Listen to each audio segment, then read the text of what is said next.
Marcelo, há alguns anos, não me lembro agora exatamente quantos, né, anos se passaram, houve a demarcação bem polêmica da reserva, né? Raposa Serra do Sol, em Roraima. Isso interferiu aí na produção do arroz na região. Eram tribos nômades, havia ali também, não cultivariam arroz nenhum. Eu queria saber, que passado todo esse tempo, o que é que aconteceu e como é que se encontra essa reserva? Quais foram as consequências da demarcação contínua, né? Alguns defendiam a... Segmentada. Isso.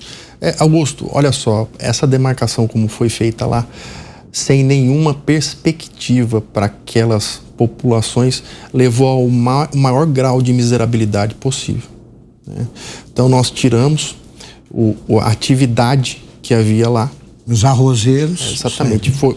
Houve a demarcação da área sem pensar efetivamente que aquelas pessoas que estão lá precisam também sobreviver.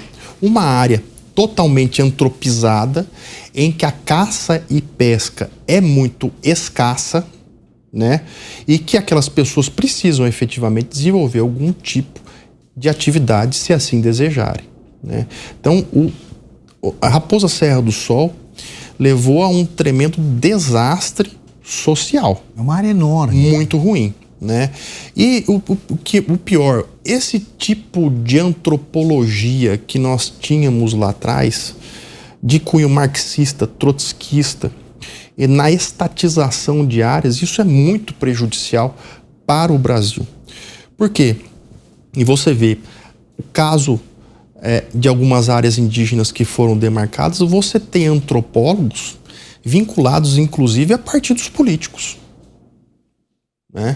E eu hoje, na FUNAI, quando busco fazer algum reestudo dessa área, sou taxado de colocar pessoas vinculadas ao agronegócio, decisões judiciais que impõem à minha gestão a designação dos grupos de trabalho, mas sequer enxergam que lá atrás havia pessoas que faziam isso vinculadas a partidos políticos.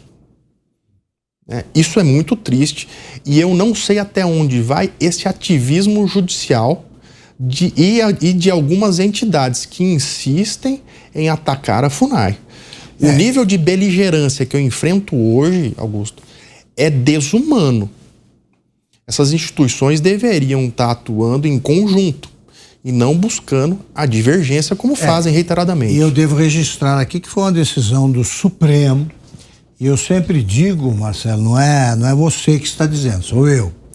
Sempre digo que se você soltar algum ministro do STF a 100 metros da Transamazônica, eles não vão conseguir achar a estrada, porque eles não têm intimidade nenhuma com a região e, no entanto, decidem a demarcação, né? Eu quero te dar um dado que é muito interessante. Na distribuição de alimentos, como eu te disse, nós distribuímos 38 mil toneladas de comida em áreas indígenas. Tem lugar, em Roraima e no Amazonas, em que o custo da cesta é R$200. A logística para entrega é 8 mil reais por cesta. E nós fazemos chegar os alimentos lá.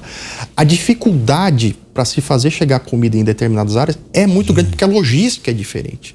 Mas algumas pessoas acham que com um clique mágico você faz a cesta básica. Sair de São Paulo e Aparecida numa terra indígena, lá no Surucucu ou próximo ao Rio Arariquara, né? Não existe mágica. A gente pode dar o exemplo da Transamazônica mesmo. Para chegar até uma aldeia como eu fui, a gente percorreu ali 2.000 quilômetros de estradas de terra, sem asfalto. A logística é extremamente difícil naquela região. Então, fazer chegar uma cesta básica demanda tempo, muito tempo e dinheiro. Com certeza.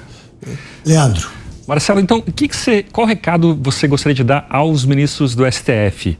Muita gente reclama, por exemplo, na saúde, existe um corpo técnico do Ministério da Saúde ao qual cabe decidir como se usa melhor o dinheiro. Mas, de repente, chega o ministro do STF e fala, não, obrigo o Ministério da Saúde a aproveitar o remédio, providenciar tal remédio e não aquele. Isso também acontece nesse caso da Raposa Serra do Sol. Os ministros, que o STF, como ele deve se comportar nessas polêmicas?